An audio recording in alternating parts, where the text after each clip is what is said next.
All right, what's up, guys? Welcome back to another episode of the Living the Dream podcast. Today on the show, we have Tracy Enos, who is an endorsed top LinkedIn advisor. Tracy, how you doing? I'm doing great, Timothy. How are you? Do you like to be called Tim or Timothy? Timmy, actually. Timothy? Timmy. Oh, Timmy. I like it even better. And that is so Christmas too. Yes, awesome. Well, we like to jump right in. So if you could start with telling us a little bit more about yourself and what you like to do for fun, that'd be great. Oh yeah. So I live in Kansas City. I'm a Californian transplant.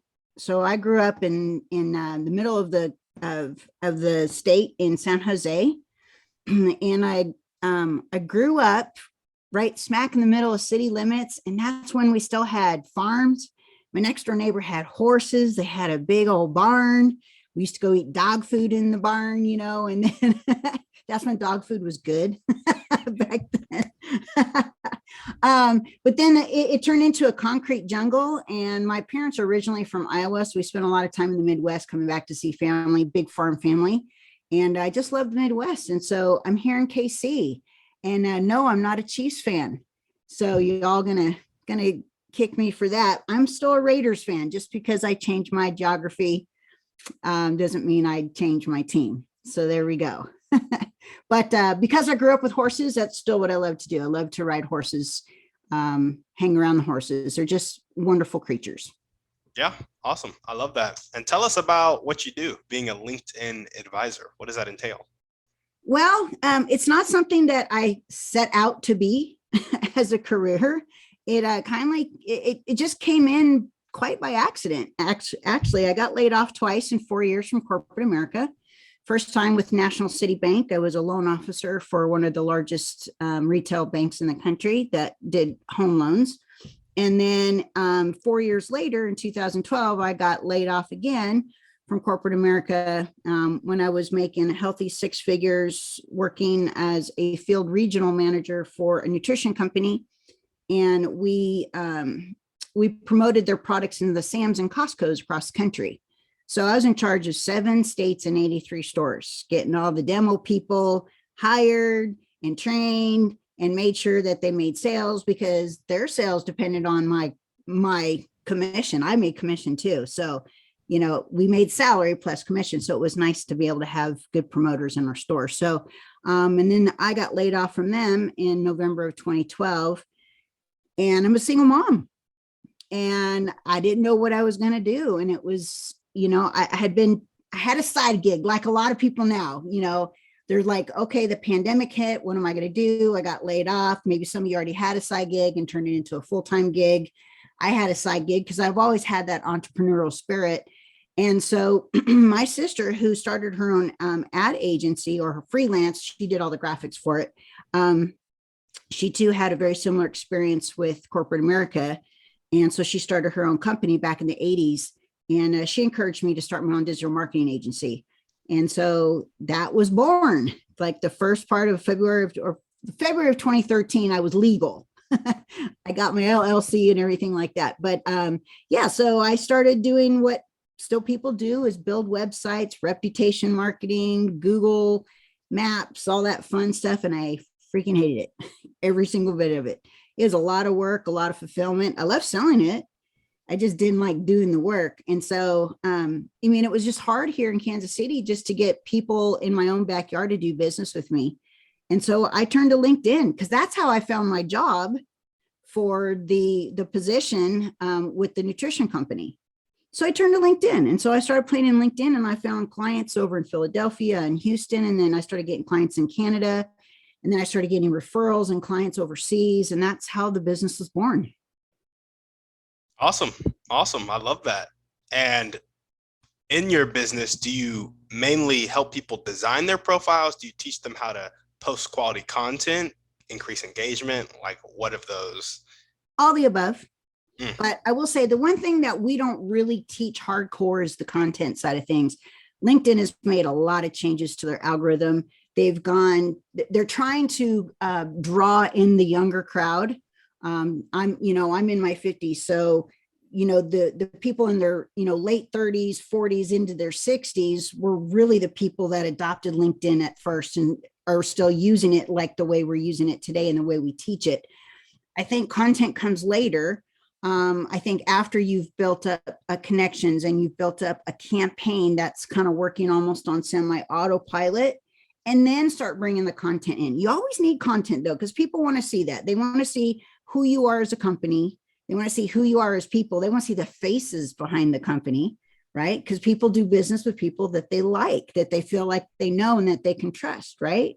Like if you go down and if you're, let's say you're every few years, you go and buy a luxury car, right? Or you ask them, you got a group of friends and they want the same kind of car that you have. Do you go, I'm just going to go down to the Lexus dealer? No, you're going to go, I got a guy.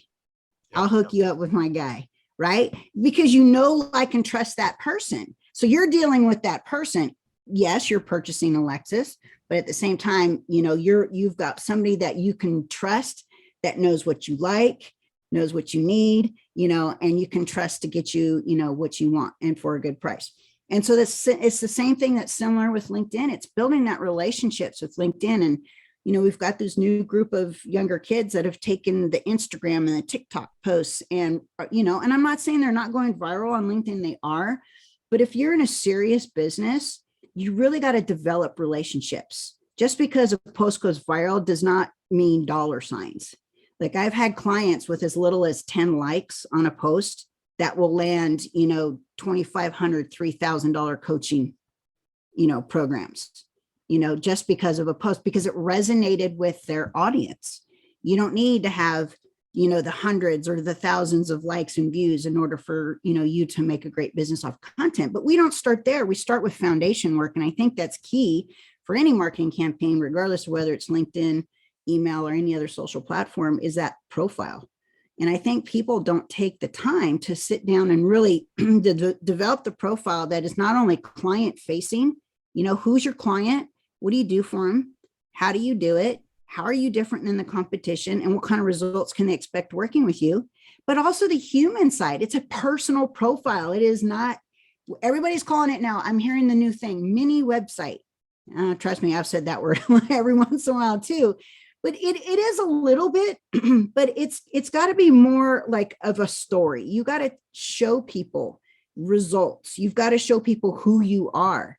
You know, this is not just, you know, what your client or your company is. Who are you? Who's, you know, Timmy behind the brand, right? How did you get started?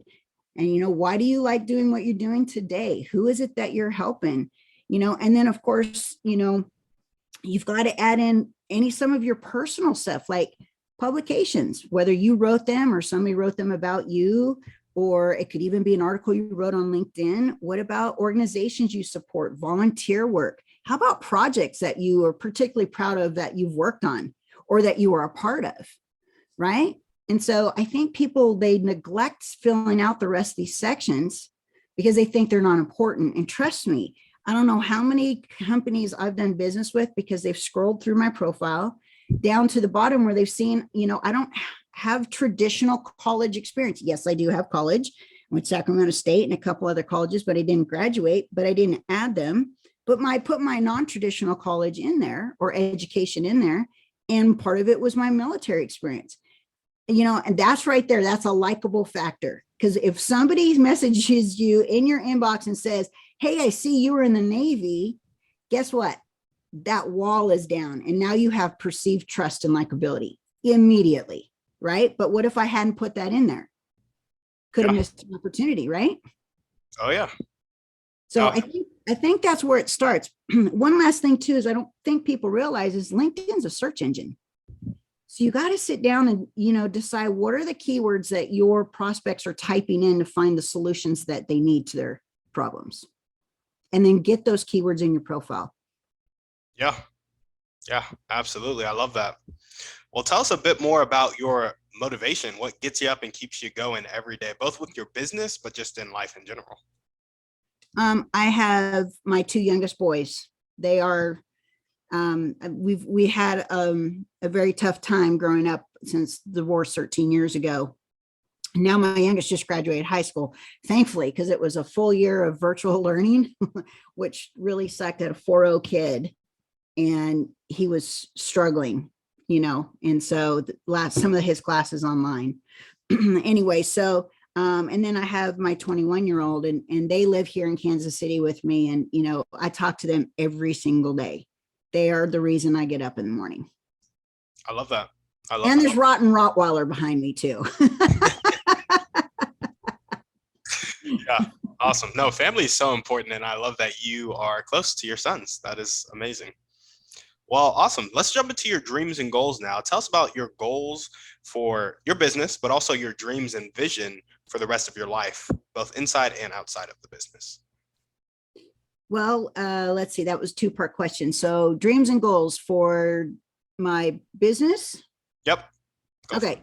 So a few years ago, we launched like a digital course, but it did okay, but I didn't really promote it. Now I'm seeing since LinkedIn back in May of 2020, they put out a stat in one of their emails to me that said in the first 60 days of the pandemic, the engagement on the platform increased 55% over all of 2019. And that got me thinking, I mean, I typically work with, high 6-figure to 8-figure or more earners, but there's a lot of folks out there that, maybe can't afford, some of those services, and maybe they could have a little bit more time than they do money. So we're starting to implement some digital courses, with one coming out in a couple of weeks, but we're not doing it in a sense like everybody else has done it before, where we're just going to overwhelm you with everything LinkedIn, because LinkedIn in itself, the platform in itself, is overwhelming as it is. And trust me, you don't need to use everything that LinkedIn has to offer to make a good, healthy 6 figures just using LinkedIn. And so we're going to take it bit by bit. And so the first piece is the foundation work. We're going to cover the profile. I have a 30-point checklist now. We've updated it in the last couple of days. Went from 28 to 30. And so we have that. And then we're going to build the training all the way around it. We're going to have a lot of cool bonuses to get you going before the next thing is ready to go. Okay, my profile's done. Now what?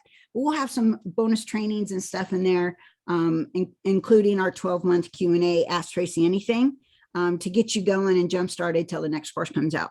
So that's what we're working on. And then we're working on going from a private coaching model, which we'll still do that, but we'll be very selective, to more of a group coaching model so that we can help more folks. So that's our goals for 2022. Awesome. So really getting that 30-point checklist out there with the course to hit the general public, as well as switching from private coaching to more group coaching. Correct. Yes, absolutely. So we just want to help more people.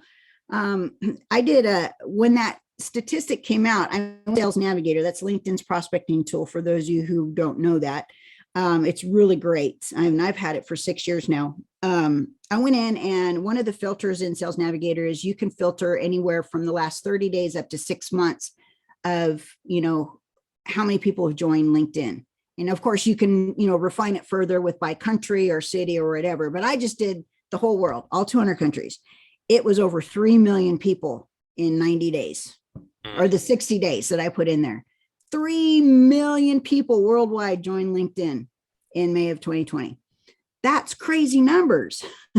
So I was like, you know what? We want to help more people, and that's what our goal is, and then make it affordable for everybody. Gotcha. Yeah, I was about to ask.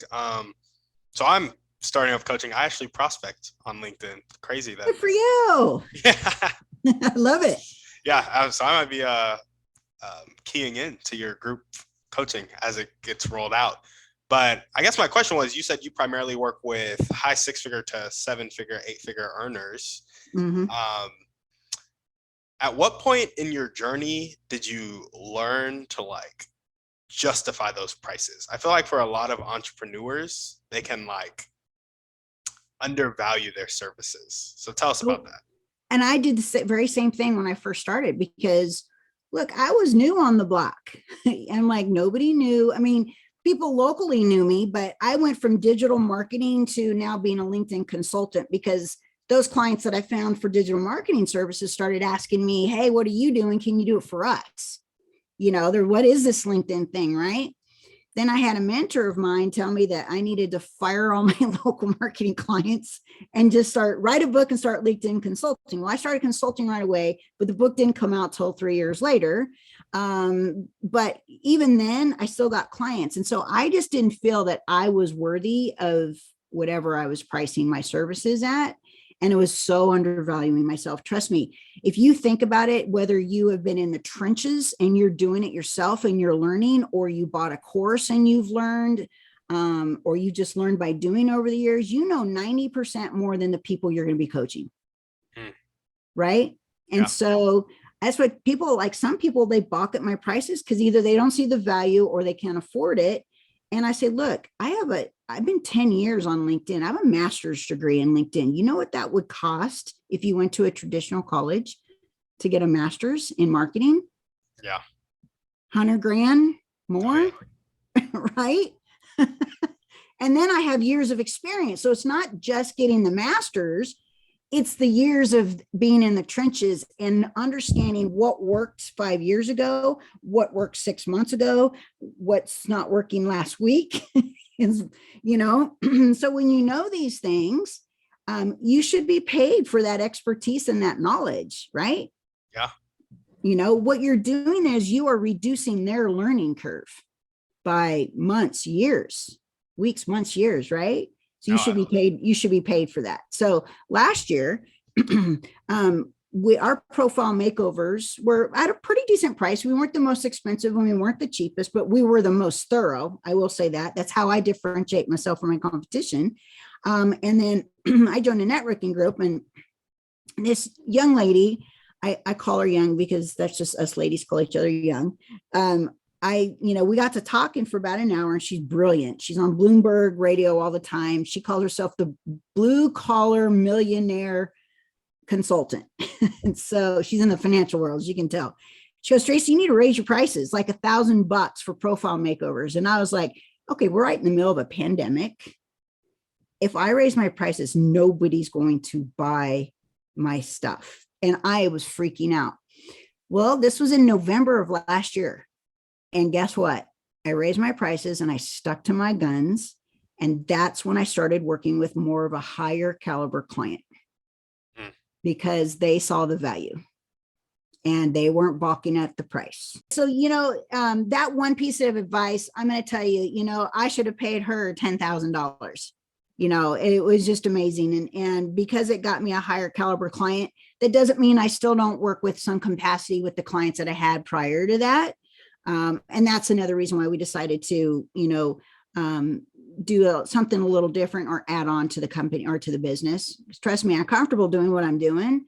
I just now want to help more people, and eventually it'll get me out of private coaching, which is very time consuming, by the way. And it's not scalable by any means.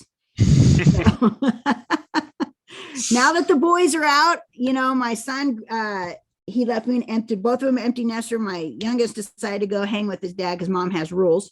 And my 21-year-old decided he was going to fly the coop and get himself an apartment in downtown KC, which it's perfect. He's 4 blocks from all the fun, for all the bars and all the good fun. So good for him. So this gives me a little bit more time to work on some of the things I want to do in the future. So, future stuff, eventually, at some point, I'd like to create the business that I could either sell or just be at a smaller capacity over the next few years. I think as an entrepreneur, you should have more than one income stream.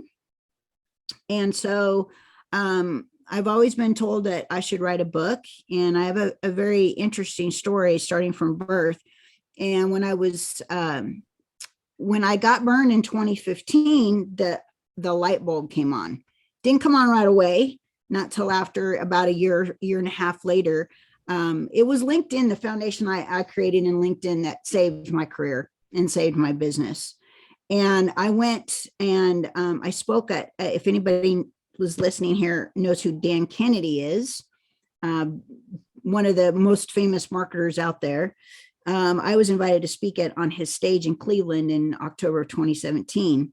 And remember I told you about that mentor that told me that that I should start a LinkedIn consulting business and fire all my clients. Yep. Well, right after those burns, he hit me up on Facebook, of all places, not LinkedIn, but Facebook, on my business page. He says, "Hey, are you still doing that LinkedIn thing?"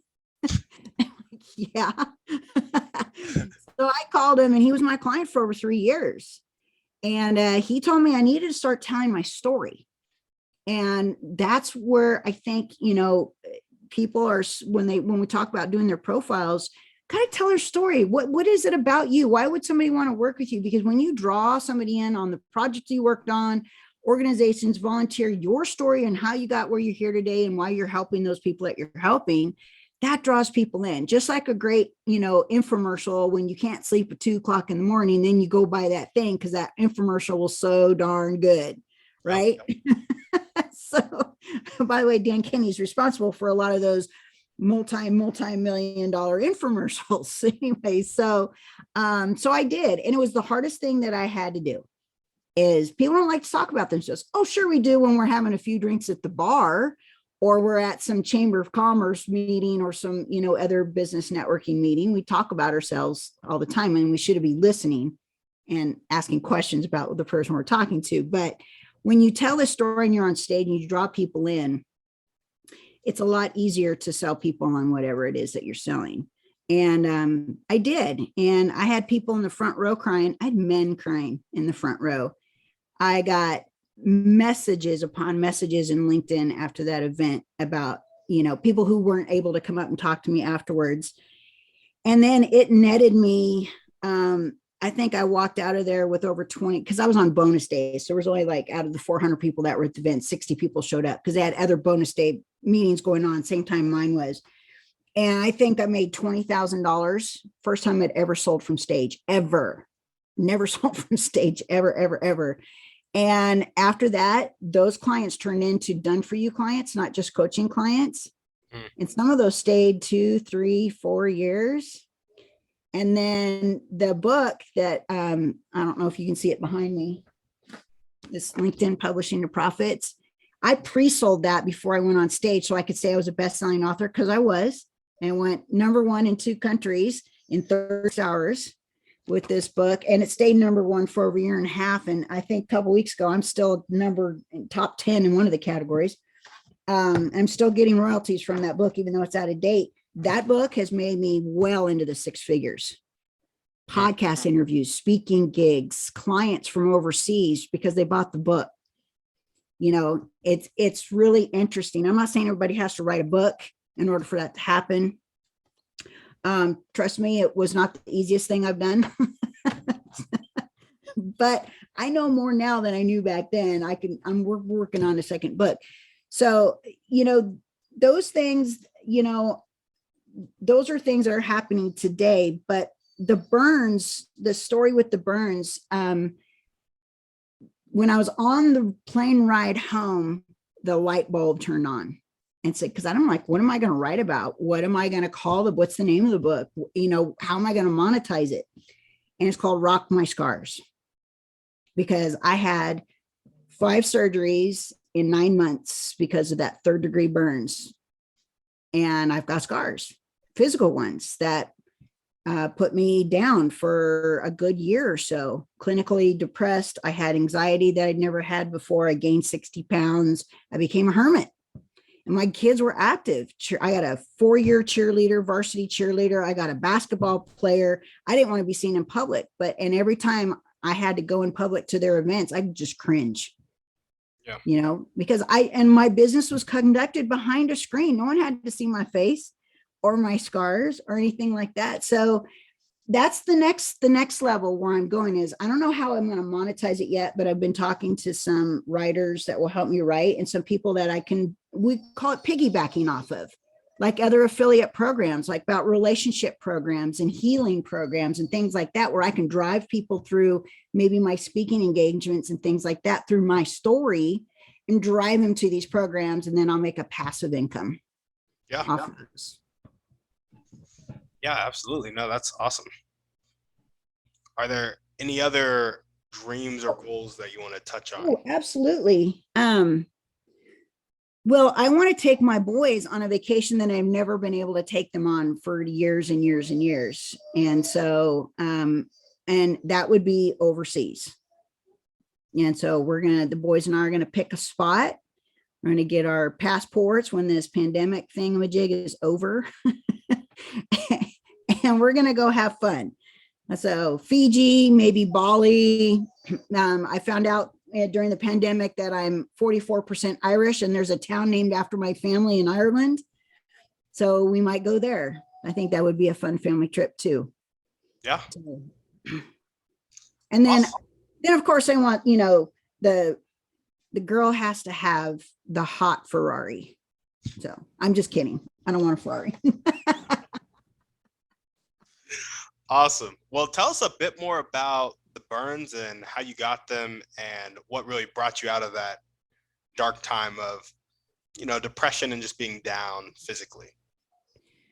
The burns happened on July 7th on a Tuesday morning at 5:30 a.m. in 2015. Boy, I knew that down to like the day and the time and everything. And I was getting back into the gym, and I was an aspiring fitness competitor, which, by the way, I'm working back to being again because I never made it to stage because of injury. It's a long process, trust me. Sorry to be so froggy. And so 6 days in the burn unit, I'm doped up on morphine. They didn't give me lorazepam yet because I hadn't had the panic attack yet. Morphine, oxycodone, hydrocodone, I don't know, one of those odones. and they were stacking them like every couple hours just to keep me from being in so much pain. And I get a phone call, I think my second day in, sometime in the early afternoon. I answered the phone. Shouldn't have done that because it wasn't somebody I knew. I knew him, but I didn't know him. And they're like, well, we'd like to hire you, to coach our group. I closed a coaching contract for $3,000 doped up on morphine. I do not recommend anybody do that. Yep. But, it's the foundation that I'd built in LinkedIn prior to this traumatic event that kept my business going. And when you have a hot pot of boiling pasta water come flying at you because it didn't make it to the colander because the colander should have been in the sink, not on top of dirty dishes that were in the sink.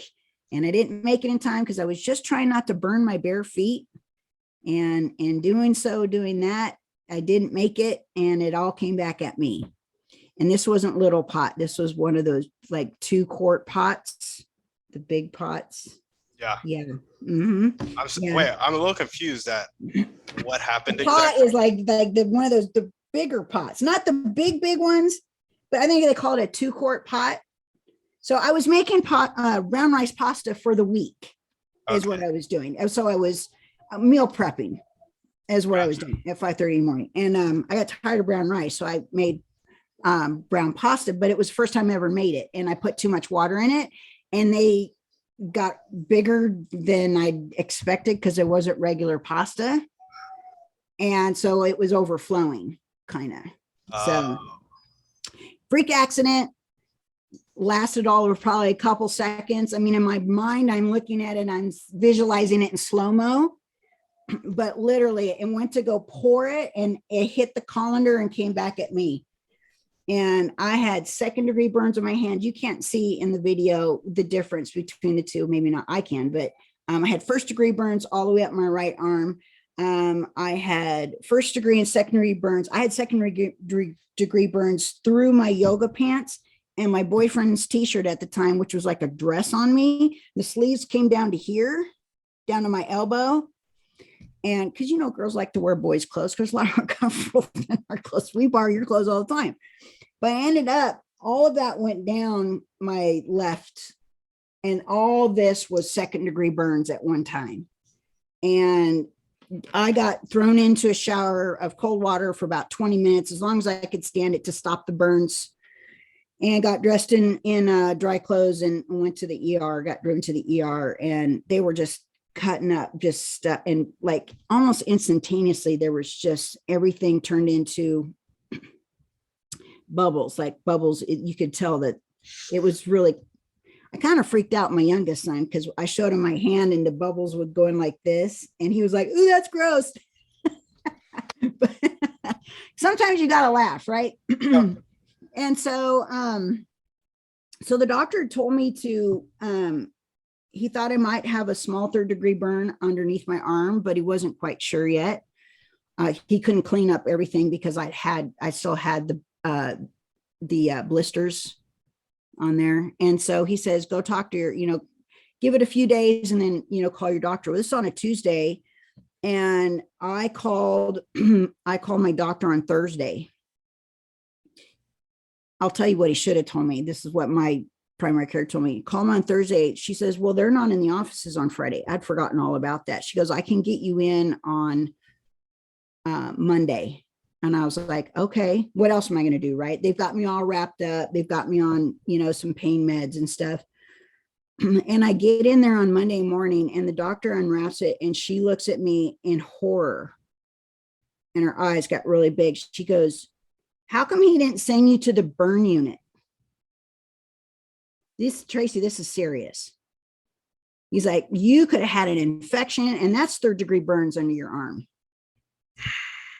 I get it. She calls from her. She goes and grabs the phone. She's literally on her cell phone calling the burn unit in Kansas City and saying, I have a patient that needs to be seen emergency right away. They're like 8 a.m. first appointment Tuesday morning.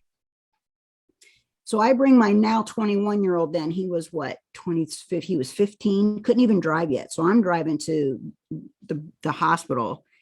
And because I'm driving, they can't dope me up on anything. And they're cleaning my wounds. And I'm just streaming tears. And there's my son. See, you're making that face. And my son is in the across the room crying because he's never seen his mom. No child should see their parent like this ever. And well, it just hit me. And so they got me in first thing in Wednesday morning for to do a cadaver skin.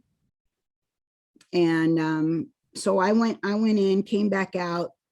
It's 24 hours. It was temporary, just so they could, decide what they're going to do next, what's the next steps are, and they could evaluate the burns and everything like that. Well, they said that my hand will heal, the rest of the burns with the, the stuff they gave me will heal.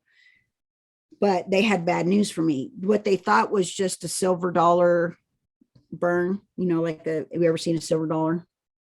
How big they are? But I get that. Well, because you're so young, you've never seen that silver dollar coin. What turned out to be like a silver dollar coin. Imagine probably, I don't know, 4 quarters, kind of put on top of each other there, or overlapping each other, turn into a 5-inch 3rd-degree burn. Because, which could have been prevented had the ER doctor sent me to the burn unit immediately. So what happens was when your skin doesn't get, taken care of right away and cleaned up, it will continue to eat the flesh. And I know that sounds disgusting. I apologize for your listeners, but that's what happened. And so, yeah, so 5 surgeries in 9 months. The first 2 surgeries were within 24 hours. And so, yeah, and it was a lot. And so, that coaching package that I did in the following September kind of saved my business. And then I wrote an article on LinkedIn when LinkedIn had LinkedIn Pulse, which they don't have anymore. It's called newsletters. They had topics and you could talk about topics, and every month they had a hashtag. So I wrote about productivity hacks, and that got featured in LinkedIn tips and landed me a 5 figures in coaching, landed me that new client that ended up being my client for 3.5 years. And my LinkedIn blew up. It blew up because people followed these topics, and then they get notified that your article's been featured, whoever's following, and then they go read your article. I had thousands of people connecting, requesting to connect with me. I had tons of messages. One of my posts got like over 2,000 comments. It was great. It was great. And that saved my business for a while. Awesome. Awesome. Well, and I haven't turned back from LinkedIn since. It has been, it's been quite the savior. It's unlike any other social media platform out there. Trust me. yeah, for sure. Well, awesome. Tell us about if there were one or two people you could meet right now, and they could really, this can be a specific person or a type of person, and they could help you take the next step towards really taking your coaching and making it into a group model and also creating those passive income streams. Who would they be? And I'm in the marketing space. I already know who those people are. You just got to buy their $30,000 mastermind. Everybody has their dream 100, right? Yep. But I'll tell you who I wanted to meet always, but never could because he's not alive. This man right here. Napoleon Hill. Yep.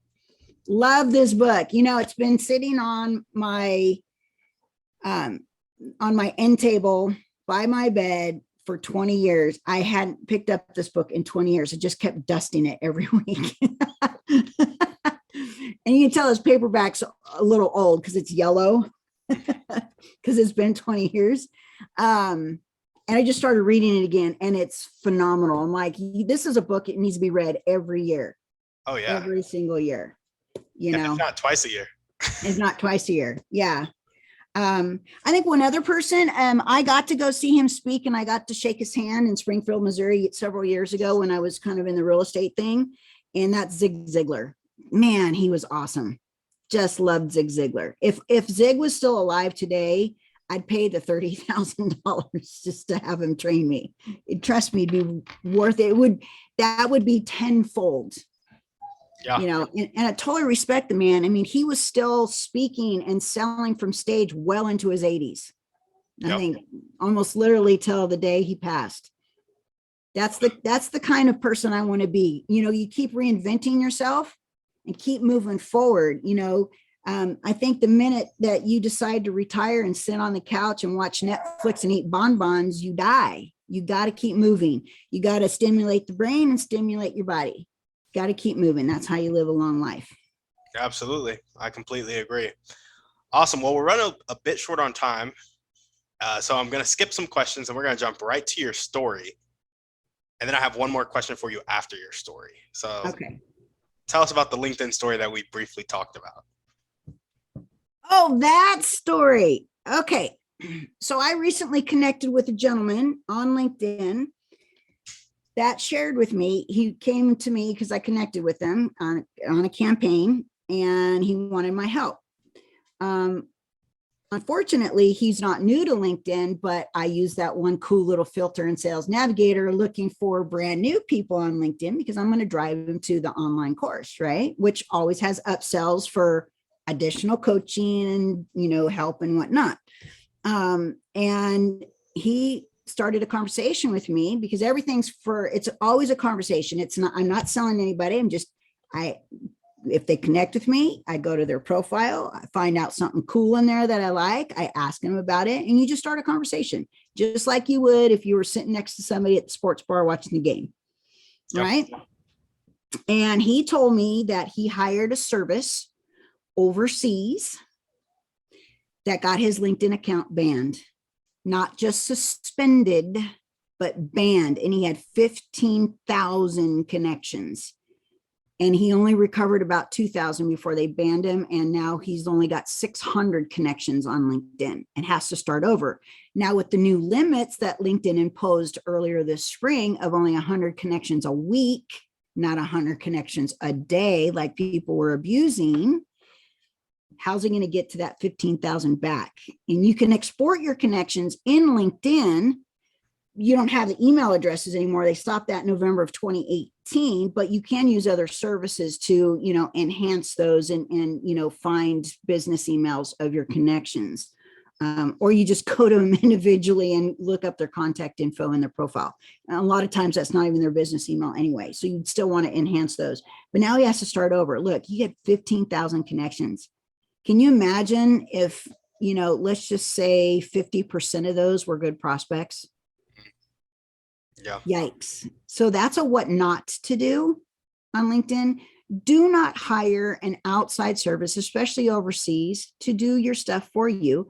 They're using automation that violates LinkedIn's terms of service. I'm going to tell you right now, I use automation very, very sparingly, very sparingly. I only use it to send out connection requests and to send out messages to my first connections in bulk. That's it. Everything else is done manually by hand. I reply to everything, and I have an organizational system that helps me do that. Don't do that.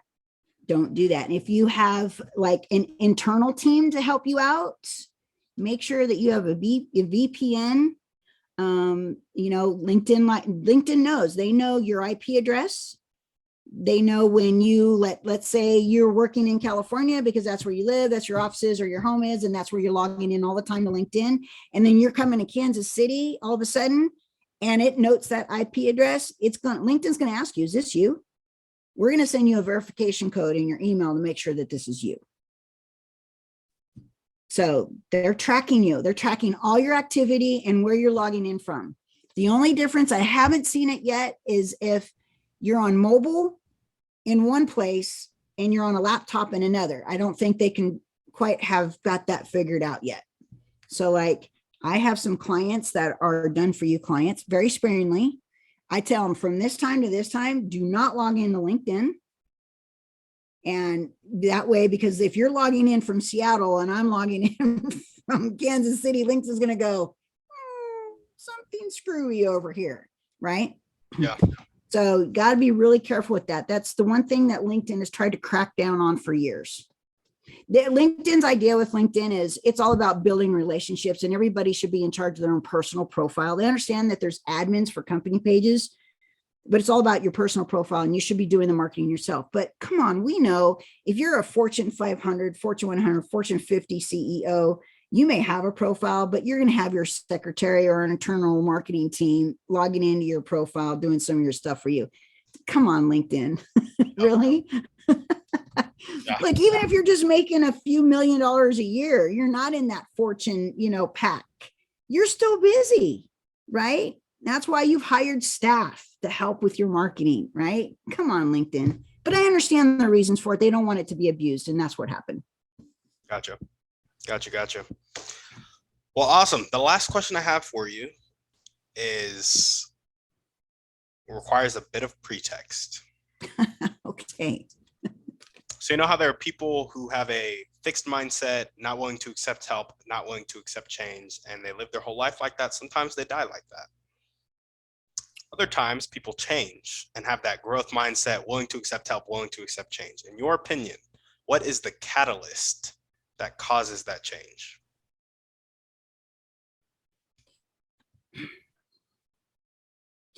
And I'm going to be quite frank with you. I think we all have a little of both. I think we are have a mixed mindset on certain things because we have strong opinions about something, right? But then we might be open to other things because, we're more flexible. Okay. Absolutely. But here's what I really think. I really think, just like with, interventions with addicts aren't going to change because you tried to intervene. Addicts will change because they're sick and tired of being sick and tired. And I think that's the same with entrepreneurs. When you're sick and tired of your situation, you will change. You will open up your mindset. You will open up, yourself to opportunities. You will be opening to listening, and you will be opening to taking advice where you don't feel like it's criticism.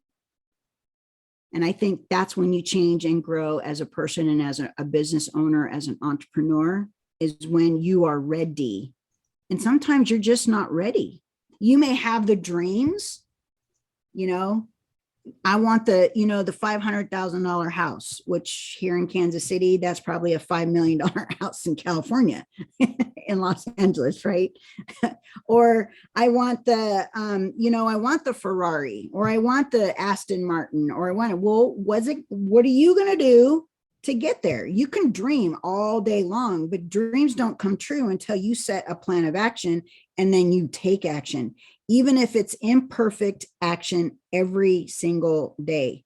Fail forward fast, but take action, track what you're doing, test the things that you're doing, tweak what you're doing, and keep moving forward. Look, I can be a coach all day long and I can teach you the ins and outs of LinkedIn, what's working today, what's not. But at the end of the day, it's your clients, it's your message, it's how you're approaching them. I don't teach people how to close. That's Grant Cardone's program, not mine.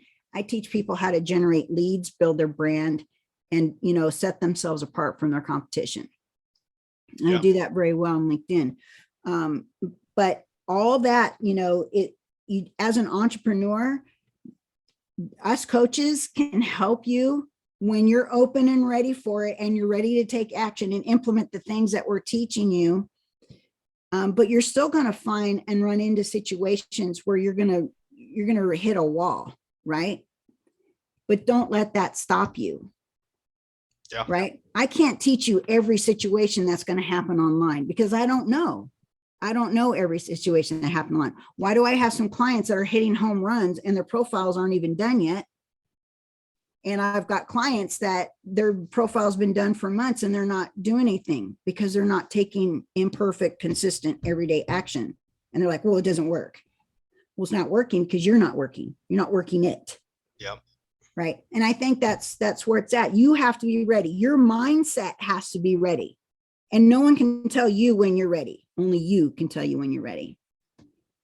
I love that.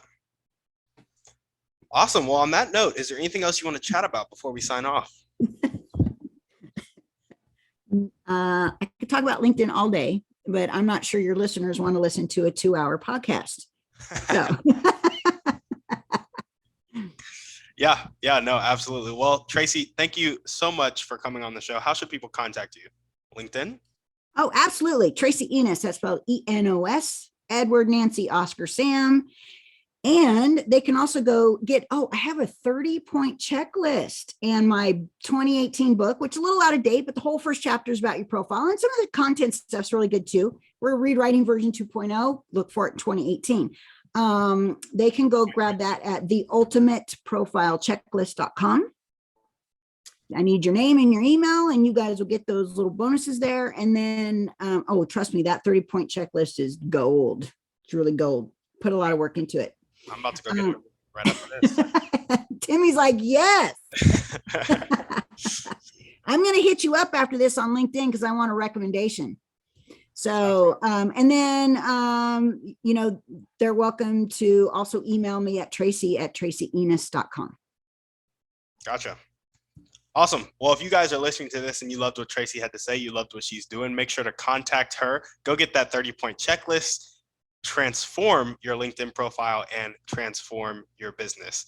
Thank you guys for listening. As we always ask, send this show to 1 to 2 people you know need to hear this message. Shoot us a 5-star review on iTunes. And Tracy, thanks for coming on. Thanks, Demi. Had fun. Yep. And we're out.